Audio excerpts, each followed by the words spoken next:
Today, we are joined by Robert Louden. Robert Louden is a professor of philosophy at the University of Maine. Additionally, he is currently an adjunct lecturer at the University of Hawaii.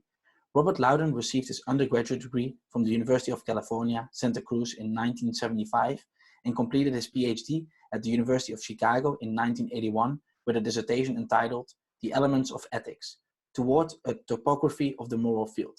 His main interests in philosophy are ethical theory, history of ethics, and the history of philosophy. He has extensively published articles and books related to the work of Immanuel Kant. In this conversation, we talk in particular about his book, Kant's Human Being, Essays on His Theory of Human Nature. Professor Louden, welcome to the Dare to Know podcast. Hi. So yeah, today we'll be mostly focusing on your book, Kant's Human Being, Essays on His Theory of Human Nature, but we can of course talk about Kant in general as well. So to start off, in one of the reviews of your book, your work has been described as followed. Louden has helped us put a human face to the abstract a priori principles of Kant's pure practical philosophy. Through a continuous spate of publications, some of which are gathered in his latest book, Louden has managed to show the importance of the empirical dimension of Kantian ethics, a dimension that has been ignored or dismissed for more than 200 years by scholars obsessed with keeping philosophy pure. Could you maybe briefly tell us what your main motivations were behind writing this book and what this book is about from a high-level perspective? And also maybe briefly touch upon the topic why this empirical dimension have kind of been ignored or underappreciated. Well, that quote, I think, does capture a lot of my concerns. My work on Kant is, I think I should say, a little different than a lot of people's. I am more concerned with the empirical side of Kant's work, and particularly in professional philosophy. He is known as a founder of transcendental philosophy and so forth, and this, of course, is very important in Kant's philosophy, but I think the empirical side was also important, and that it has been underexplored, and I have taken it upon myself over the years to try and revive interest in this more popular, empirical, and I should also add accessible side of Kant's philosophy. And I think it adds a great deal to what he's doing, particularly for those of us who are interested in Kant's practical philosophy, his moral and political thought, because you learn a lot more about human beings and what he thinks they are like if you, in addition to reading the Critique of Pure Reason, read Kant's Anthropology, his essays on the philosophy of history, his many lectures on ethics, which tend to be a little more down to earth than his metaphysics of morals, and his writings on education, and so forth. Okay, great. So yeah, and referring to Kant's main 4 questions of philosophy. So what can I know? What ought I to do? What may I hope for? And then the final question, what is the human being? And this is kind of where anthropology starts playing a role. So can we answer that 4th question with anthropology? And then how do kind of these questions tie in together? Yeah, well, that is one of Kant's most famous and arresting statements regarding his anthropology. And the real radicality of it comes through when he says that the other questions, what can I know? What ought I to do? What may I hope? He says they can all be answered by the one question, what is the human being? And that's precisely what anthropology is supposed to answer. Now, a little background here. There was a strong anthropological turn in the Enlightenment. Many authors before Kant claimed that the new science of man was the most important field of study. And some of them even went as far as to argue that it should replace traditional fields like theology and philosophy. You can find versions of this, say, in Hume, in Rousseau, in Hutcheson, and in many other Enlightenment authors before Kant. So Kant he's riding that anthropological wave, if you will. I'm out here in Hawaii now, that other people were advocating, but he's also pushing it further when he claims that all of philosophy's questions can be answered by anthropology, by answering this question, what is the human being? Now, I myself think there are some problems with that claim of his, the claim that all of philosophy, in effect, reduces down to the question, what is a human being? And I don't think he himself makes good on it. One issue is that it conflicts with his own extraterrestrial commitments, okay? Kant, like a lot of scientists and philosophers of his era, did believe strongly that there were other intelligent, rational beings elsewhere in the universe. And as he says in one of his earliest works, the intelligent beings on Saturn have a higher degree of intelligence than human beings. For them, let's just suppose that there are intelligent beings on Saturn for a moment. For them, an answer to the question, what is the human being, is not going to help them in their philosophical endeavors, okay? But my main point is, I think philosophy is bigger than the merely human, okay? And even if you don't want to go the ET route and stay on Earth down here, I think you will still come to the view that philosophy is more than the merely human.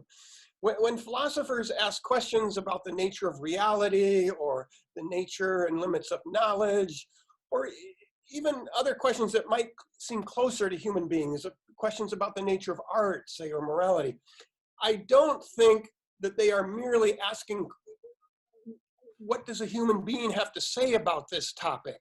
Or how can it help me know? They may just be asking questions about the nature of reality or the nature of God or the nature of morality, period, okay? There's also a textual problem here.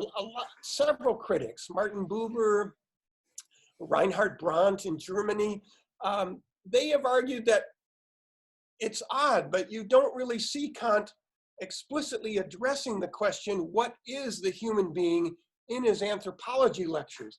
He raises this very ambitious program for a philosophical anthropology. We need to answer the question, what is the human being? It's the foundation for all philosophy.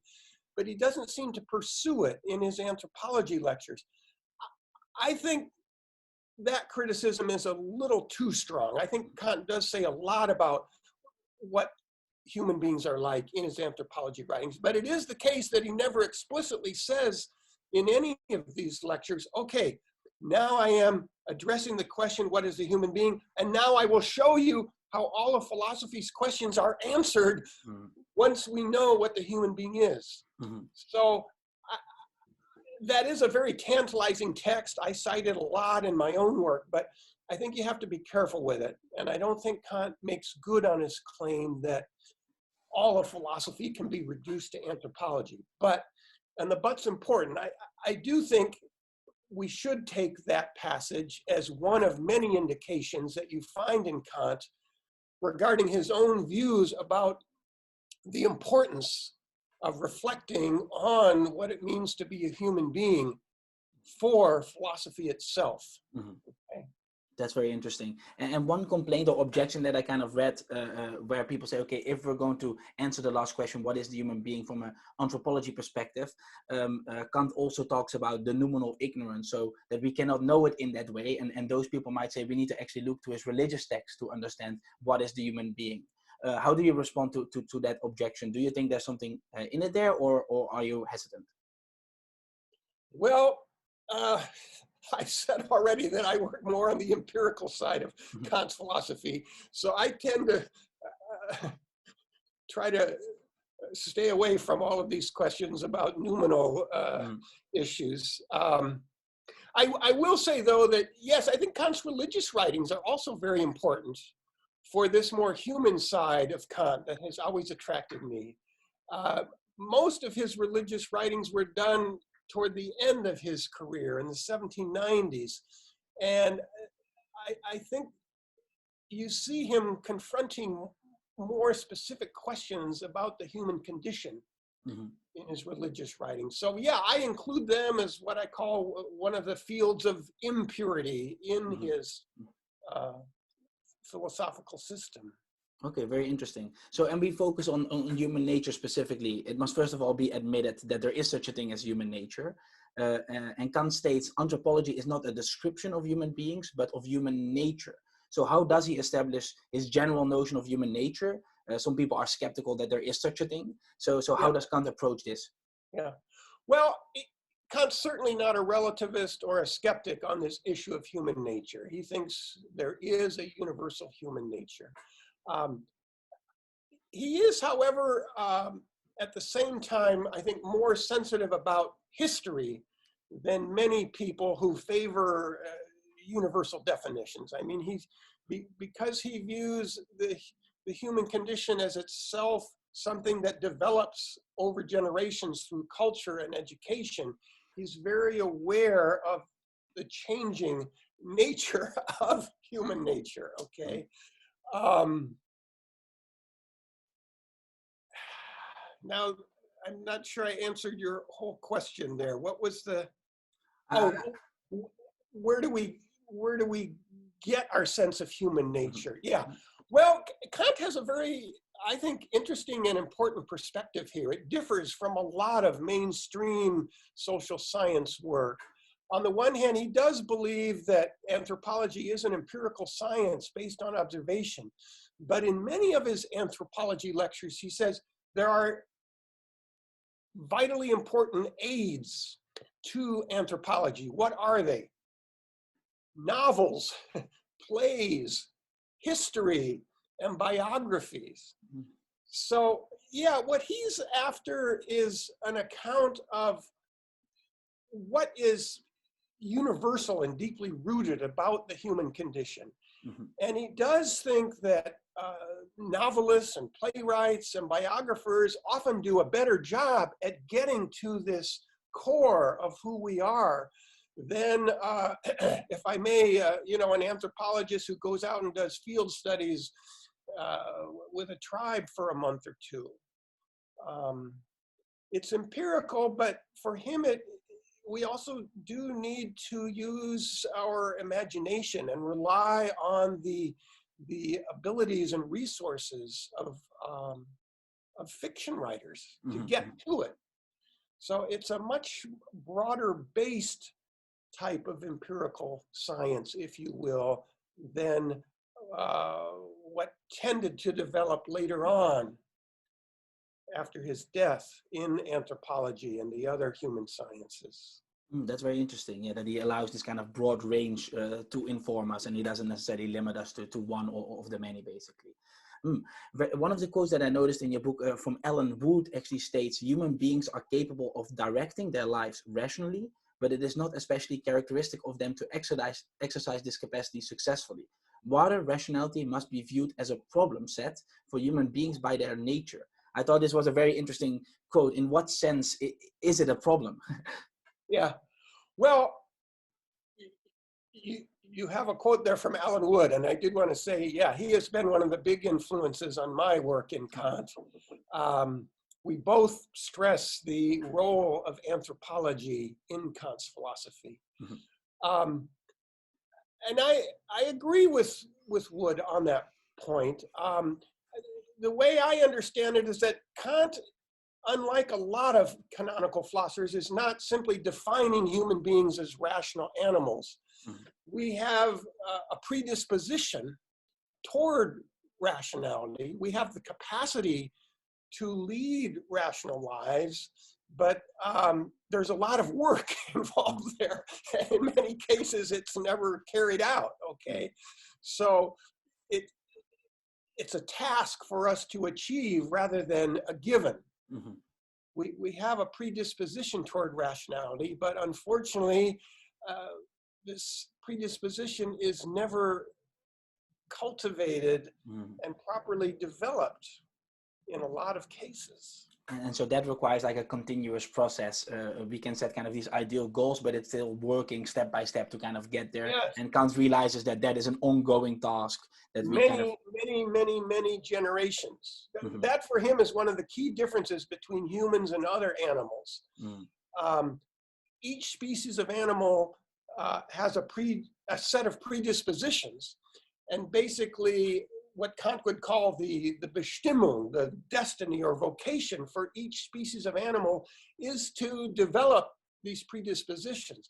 But he says in many places that with the other animals, each individual member of the species basically achieves the full realization of the predispositions. With human beings, it's only the species as a whole over many, many generations where you see these predispositions of rationality, among others, of coming to fruition.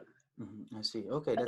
There has been a lot of discussion in recent years about how human beings are much closer to other animals, and this does put a certain strain on some of Kant's works. But I do want to say here, even for those people who argue that you see signs of culture in other species of animals, chimpanzees being one of the most obvious ones, I don't think you see the same kind of progressive culture of improving it over generations. I see. It's, you know, someone taking a stick and trying to get some honey out of a tree with it or something, and then showing the baby how to do that. Okay, but with human beings, just think of all the tools that we've developed and refined over the centuries. It's a very different kind of cultural story. I see. Yeah, that's very interesting. Yeah, I see that difference indeed, and that's kind of an ongoing thing. And also, there are still major differences. I think also for Kant that indeed the freedom side of it plays a huge role in kind of defining what culture is. So some people might say, oh, that's culture, but then it also becomes a definitional question of how do we want to define culture, and if freedom plays a crucial role in that, then there will be a bigger gap between indeed animals or humans. Is that right? Yes, but here maybe a little bit more just on the F word, freedom, for a minute. I mean, this is one of the complications in Kant's account of human nature. I've talked thus far about the predisposition toward rationality, but freedom would be another predisposition here. And because human beings are much more flexible and freer and not as wired in the way that they act, it makes it much more difficult to say precisely about where we're headed and what we're like, because it does depend a lot on our own free choices. And one can't always predict accurately ahead of time what human beings are going to freely decide to do. I mean, yes, Kant is a card-carrying member of the Enlightenment, and yes, the idea of cultural progress was one of the tenets of this group of intellectuals, but Kant's got a stronger commitment to freedom than most of his Enlightenment colleagues here, and he does say in several texts, you know, we don't know for sure that we're going to keep on progressing. It depends on what we do. We may go backwards. If we do, we're going to lose a lot. But so much depends on what we freely choose to do. That's very interesting. I think we will talk a little bit later also about his account of evil, where there's also, I think, plays a role in kind of understanding that. But kind of shifting gears towards understanding the virtue aspect of Kant's ethics. Because again, in the book you mentioned, this has been kind of underappreciated. He's been kind of read as kind of this purely deontologic reading of Kant. And you do think that there is this fundamental place for virtue. So maybe you can elaborate a little bit how you see virtue playing a role in Kant's ethics and how it has been underappreciated and why so. Well, some of my earliest work on Kant was on what I claimed was the virtue ethics dimension of his moral philosophy. I mean, he wrote a book called The Doctrine of Virtue. It's the second half of his Metaphysics of Morals. And the issue of developing one's moral character is clearly fundamental to Kant's moral philosophy. And this concern with character, what should I be like as a person? How should I live? is one of the key markers of virtue ethics. The focus again is on the broader, bigger question of how should I live? What sort of person should I be? Rather than on more specific questions about which rule or principle should I use in this particular difficult situation that I'm in order to figure out how to act. But having said that, a couple provisos should also be inserted. I do think Kant has a virtue ethics, but it's not an orthodox Aristotelian type virtue ethics. And most of the contemporary revivals of virtue ethics do track back to Aristotle. Not all of them, but most of them. Kant's virtue ethics, well, it's a little darker, if you will. He's got a much different picture of human nature than I think most other virtue ethicists do. And yes, it is, if you will, a more deontological virtue ethics. Kant defines virtue as one's strength of will in being able to fulfill one's duties. So he defines virtue and a virtuous character in terms of one's ability to properly carry out one's duties. So it, but I think you can say with a straight face that yes, Kantian ethics is a virtue ethics. And it was my early work in Kant's virtue ethics that in turn led me to do a much longer and more sustained investigation into his anthropology and his account of human nature.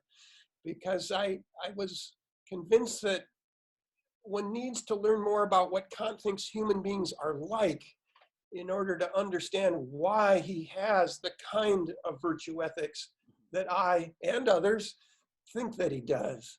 I mean, I will say that the virtue ethics work represents an earlier part of my career. I haven't done as much work on it in recent years, but some other scholars have been working in this area.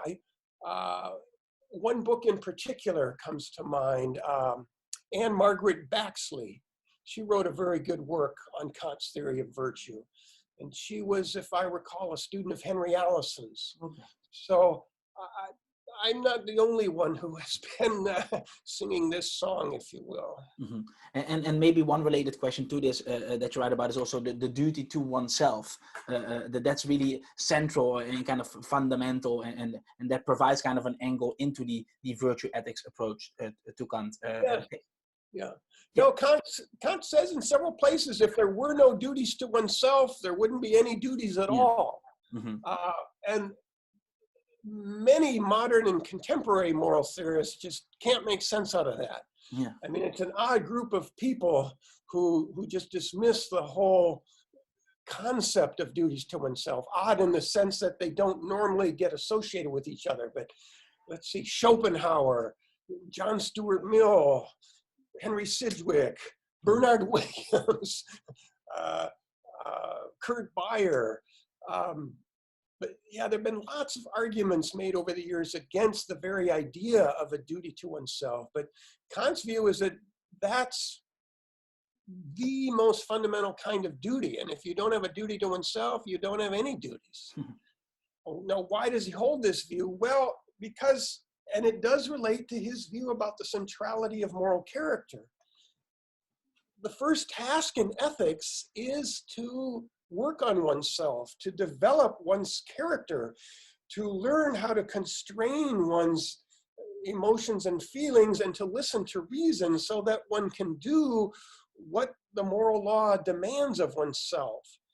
And unless and until you've got that kind of self-constraint and control, you're not going to be able to carry out any duties whatsoever. Yeah, that's very interesting. So maybe you already referred to it a little bit that indeed compared to other virtue ethicists or more contemporary accounts, they have a different understanding of what human nature is about. And you already kind of hinted at the fact that Kant's is a little bit more dark, you say. So maybe you can go a little bit more into that, like what is it for Kant that makes him approach virtue ethics different, and how does it relate to kind of the evil sense in human nature? Yeah. Well, Kant's got a darker view of human nature than do many virtue ethicists, particularly those who are not influenced by Christianity in their moral theory. On Kant's view, there is a universal innate propensity to evil in all human beings. And this is the main obstacle to morality. Unless we can put the clamps down on this propensity to evil that lies within each of us, we are never going to be able to be morally good people. I see. Now, I don't want to overdo the claim about Christianity here. You can be a secular person and still recognize that there is a lot of evil in human life. Okay, I myself would be an example of someone in that group. But I do think the emphasis on evil is much more apparent in Christianity than it is, say, in Aristotelian ethics, from which, again, many contemporary virtue ethicists derive a lot of their key ideas. And I think also, I think I read in your book that Kant also criticizes kind of other Enlightenment philosophers for kind of having this positive view and not seeing kind of this evil all around them. Yeah. You know, we referred earlier to the cliche that the Enlightenment has this naive view about progress. And yeah, Kant steps aside from his colleagues at this point. His view about progress is not as rosy as many Enlightenment authors subscribe to, first because of his views about free will, but secondly also because of his views about evil. During the Enlightenment, a lot of intellectuals were saying, you know, evil schmeevil. Let's just, you know, build a better society and improve our science a little bit. This is a superstition of ages gone by. We don't need to subscribe to this view that human beings are innately evil. With education, this can all be overcome. And Kant doesn't subscribe to that. This propensity to evil is not going to go away ever, on his view. That's very interesting. And also one other misconception sometimes is indeed, as you say, that Kant has been often interpreted as the enemy of the emotions. You don't think, I think, this is true. So maybe can you briefly explain why he has been portrayed as such, but why you don't think that characterization fits Kant? Yeah. Well, here too, this is a topic that a great many people have written about, and I have learned from many others here. When I was working on these issues, there were writings by, let's see, Nancy Sherman and Barbara Herman and Marcia Barron and others that influenced my work.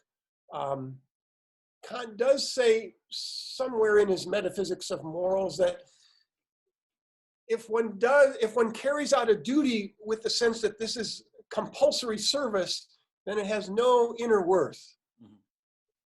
Unless you are experiencing and expressing joy when you carry out your duties, you're not quite there yet, okay? So yes, I think Kant does believe that for human beings, the expression of certain kinds of emotions in the appropriate situation is part of what it means to be a morally good person, okay?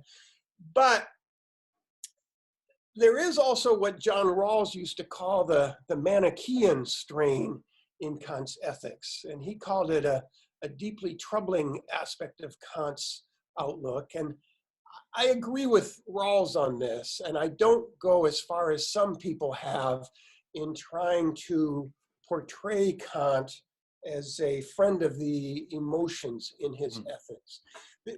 This gets complicated, and I'll try to be brief here, but if you look carefully at what he says about the place of emotions in ethics, many of his most positive accounts involve what some people call reason-generated emotions, I think the best example here is his sense that human beings should feel a sense of awe and sublimity at their moral vocation once they realize that they have these incredible powers and capacities.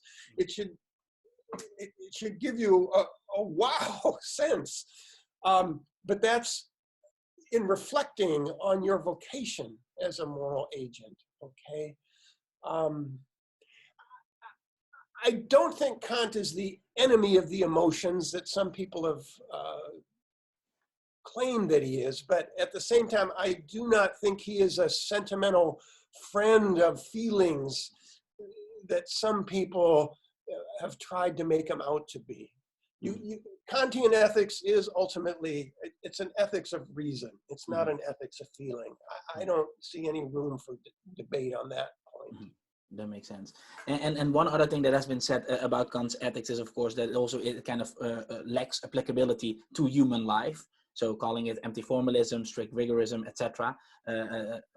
So by stressing the importance of Kant's moral anthropology, we can kind of circumvent this claim. So maybe you can tell more about how we can make Kant's ethics applicable and how moral anthropology plays a role in this.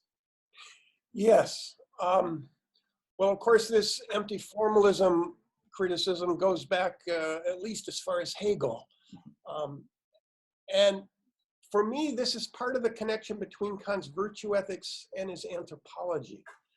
I have felt for many years that Kant has an awful lot to say about the human condition and the nature of humanity, and that his own thought was you need to combine this ground level theory about a priori principles of ethics with a more empirically informed account of what it means to be a human being.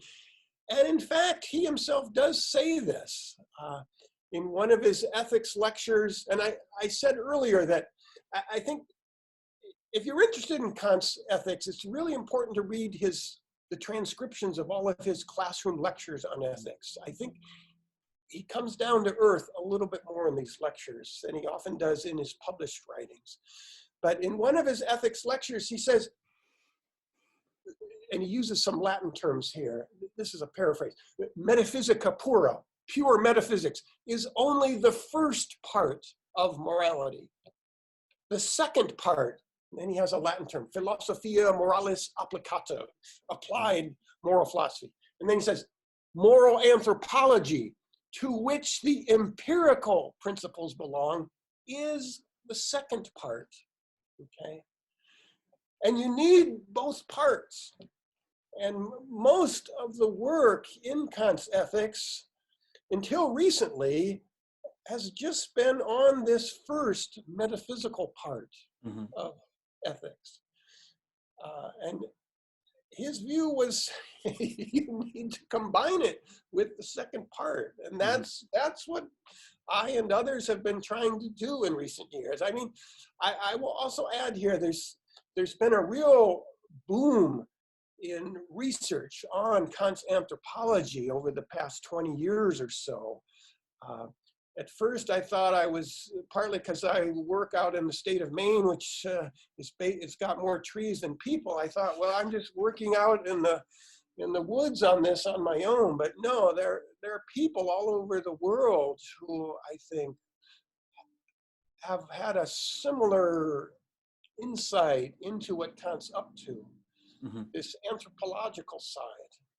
I think also, I mean, I don't have the quote in front of me, but maybe you can help me remember what it was. You mentioned something about, like, if we don't have anthropology, then something to do with a map, and that we don't even know what our destiny is on the map or where we're going, basically. And that's kind of how you've visualized kind of how we need anthropology and how it combines basically with the other side of his ethics. I'm not sure if you know which quote I'm talking about. Well, this is one important goal of anthropology, specifically the moral anthropology that is a part of his anthropology. It's to provide the human species with a map of what is our destination, where, given our predispositions, what are we equipped to do, what kind of living arrangements are we able to eventually adopt? So yes, moral anthropology in Kant's view is a map-making venture. If I recall, I borrowed this idea of a map from the German scholar Friedrich Kaulbach. I never met him, but back in the 1960s and 70s, he wrote several essays about Kant's philosophy of history, using this idea of a map of where the species is headed. And Kant's philosophy of history, on my view, as well as other people's views, itself grows out of his anthropology and his attempt to demarcate what he calls the Bestimmung, the destiny and vocation of the human species. But yeah, without moral anthropology, you're like a traveler without a map. You don't know where you're going. Yeah, I think that's an important metaphor that does explain part of why he thinks this more empirical account is vitally necessary. Yeah, I think that was a very good way of putting it. I mean, it got my attention. So yeah, that was very good. Actually, one thing that you also talk about is about anthropology, social science. So I would like to mention one quote of yours. You state, at bottom, anthropology and social science, generally as envisioned by Kant, are not at all Weberian value-free undertakings, but deeply value-embedded and morally guided projects. I think this is a very interesting quote. So in what sense is anthropology, but also social science, morally guided? And what would Kant say kind of, for example, to a social scientist nowadays? How should they approach their work? Yeah. Well, with Max Weber, we're going back a ways here, but circa 1917 or thereabouts, yeah, he argued that social science should be value-free. And this was a view, I think, that most orthodox social scientists, and of course, virtually every natural scientist latched onto. Science is value-free. Let's leave these squishy values to the humanities scholars. And of course, one of the assumptions there is that values are subjective, whereas if you are engaged in a descriptive, factual account, you're doing something much more objective. So it was implicitly a way of saying the status of social science and natural science is much higher, cognitively speaking, than that of the humanities. Now, Kant, of course, and I follow him on this, does not accept this claim that values are merely subjective. Values have just as strong a claim to objectivity and universality on his view, as does any kind of factual empirical undertaking, okay? Another quote from one of Kant's ethics lectures that I used in this part of my writing goes something like, all of the sciences are principia, principles for the improvement of morality. Kant is a deeply moral thinker, but I think that if you tweak that a bit, there is something to it. I think many scientists are motivated by a concern to try to make life better. I mean, particularly think of the people working on climate change and at present in medical research with this lovely pandemic that we're all experiencing. I do think the goal to improve life is a strong motivating factor in the sciences, social as well as natural. On a bigger level, if you will, I do think that there are underlying norms that guide the practice not only of the social and natural sciences, but of the humanities as well. I think they are all value embedded activities. The most obvious norm here would be truth. I think the humanities, the social and natural sciences, they are all truth-guided enterprises. They're trying to get to the truth, okay? And that is a norm right there, okay? So in some of my other writings on meta-ethics, I have explored this topic a bit, but I think it is another result of my own Kantian infatuation. There are norms in the sciences, but these are not merely subjective things that we can say yes or no about. I see. That's very interesting. And actually, I'm not sure if this may be going a little bit too much off topic. Does this also relate to kind of the regulative ideas that we, for example, we have to assume some kind of systematic unity in nature, and we are imposing that when we kind of practice science? Does that relate to what you've just been saying, or is it a bit? Yes, very Okay. much. Okay, interesting. And maybe shifting now to kind of Kant's view on education. So I would like to start with one of his quotes. So in Kant's lectures, he states, "The human being can only become human through education. He is nothing except what education makes of him."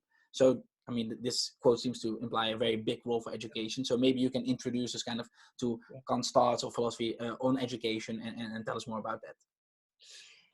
Yes, well, here too, I think Kant owes a big debt to other Enlightenment authors. Many Enlightenment authors were convinced that education is the most fundamental factor in human life. If I can find it here, there's a quote from John Locke, who, of course, in many ways has got a very different philosophical orientation than Kant. But yeah, in his work, Some Thoughts Concerning Education, he says, "I think I may say that of all the men we meet with, 9 parts of 10 are what they are, good or evil, useful or not, by their education. 'Tis that which makes the great difference in mankind." Okay.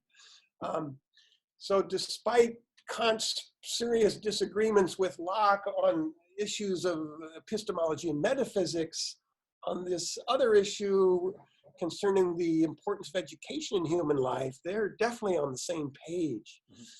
And one recent research venture that I've just finally completed is a biography of an important and underexplored German philosopher named Johann Bernhard Basedow. Basedow started a school in 1774 called the Philanthropen, the Friends of Humanity. And Kant himself wrote several short essays about this school in which he encouraged people to donate generously to it. And he used another book of Basedow's called the Methoden book when he, Kant, first taught his course Lectures on Pedagogy, from which that quotation that you used comes from. So yeah, Kant borrows a great deal from Basedow in his philosophy of education. And I didn't really know much about Basedow when I first translated Kant's essays about him. So I started asking, who was this guy and why is Kant so obsessed with him? And after many years, I have, in reading an awful lot of German works about Basedow, I have finally crafted what will be the first English language monograph about Basedow and his work. It should be out toward the end of the year with Bloomsbury Publishers in London. But anyway, yeah, Kant, borrowing a great deal from Basedow, does argue that education is the most important factor in human life because, again, we have these predispositions, these capacities, but unless they are properly cultivated and developed, we're not going to amount to much. And a large part of his Lectures on Pedagogy is concerned with moral education. Okay. And this also is complicated because we normally think of Kantian ethics as an ethics of autonomy, which it is. But some people draw the conclusion there that, well, moral education can't play much of a role in Kantian ethics because it's an ethics of autonomy, of thinking for oneself, of self-legislating. But we're not born as autonomous moral agents. We need to learn about morality. We need to learn how to see a world that has morally relevant features in it. And this is part of what moral education and anthropology are meant to teach us, okay? So to make a long story short, moral education for Kant, it's an education toward moral autonomy. Okay? It's not an authoritarian indoctrination of this is what you must do, but it's rather think about it, reflect on it. What would you do? Would you still do the same thing if others were involved here? How would you like it if this were done to you? And so forth.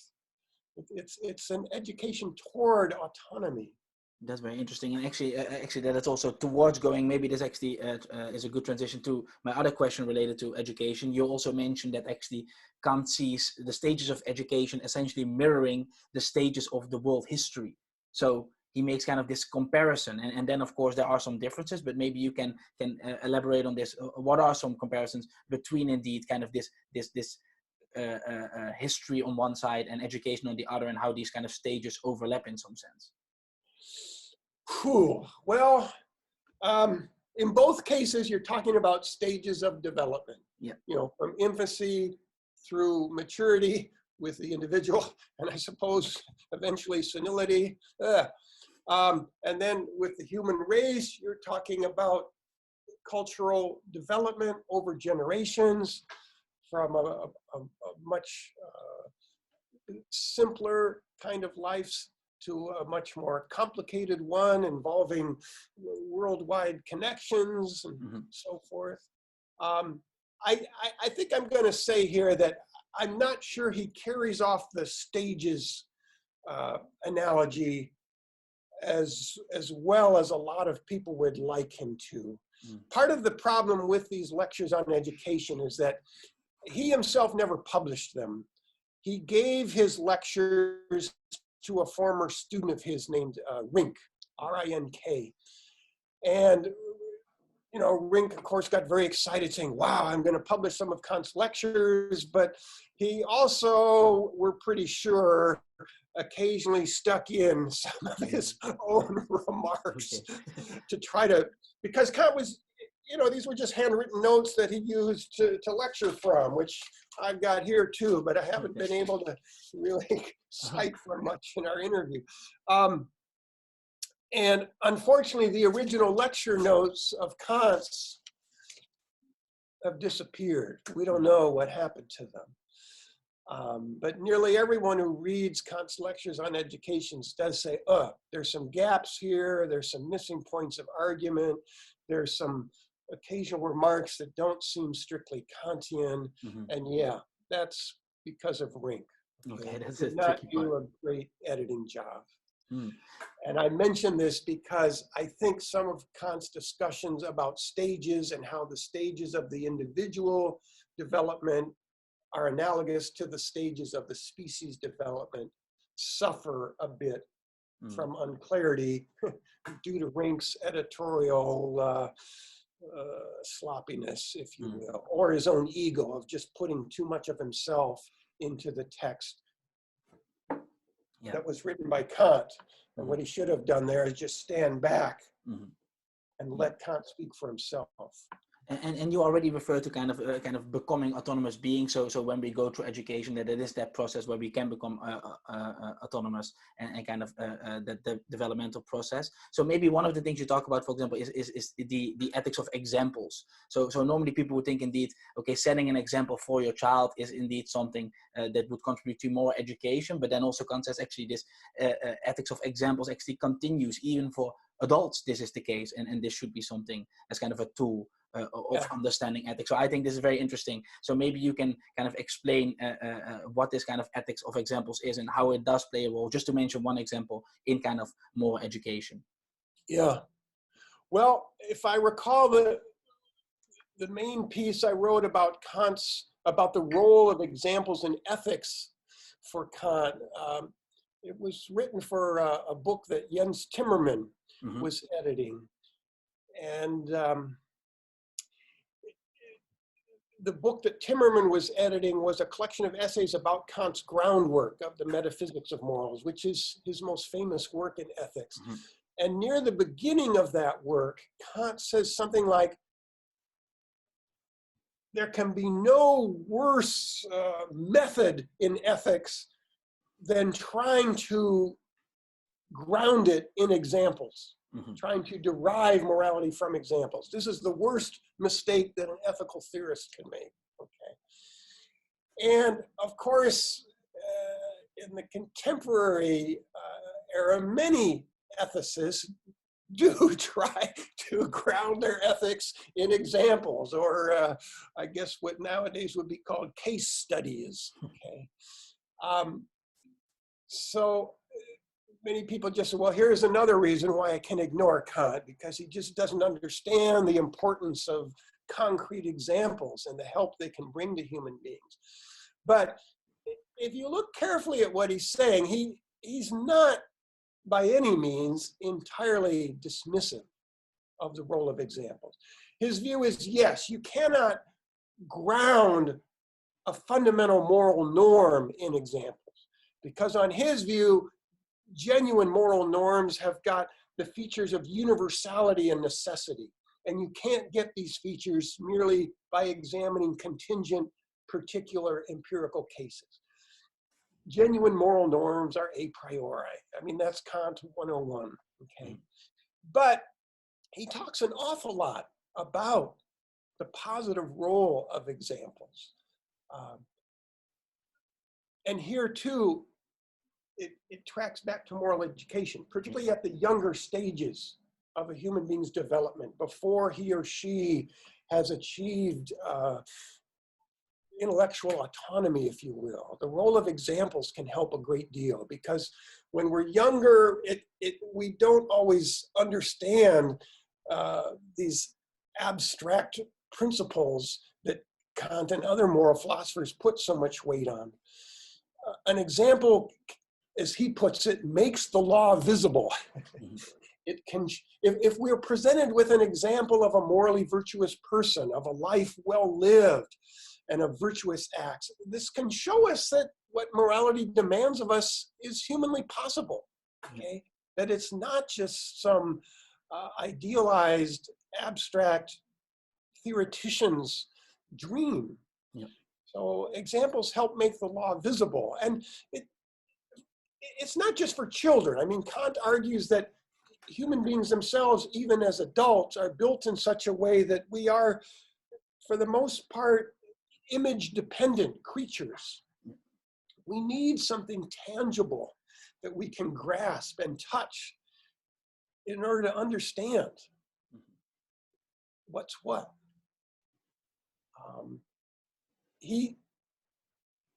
Now here too, you have to be careful with Kant.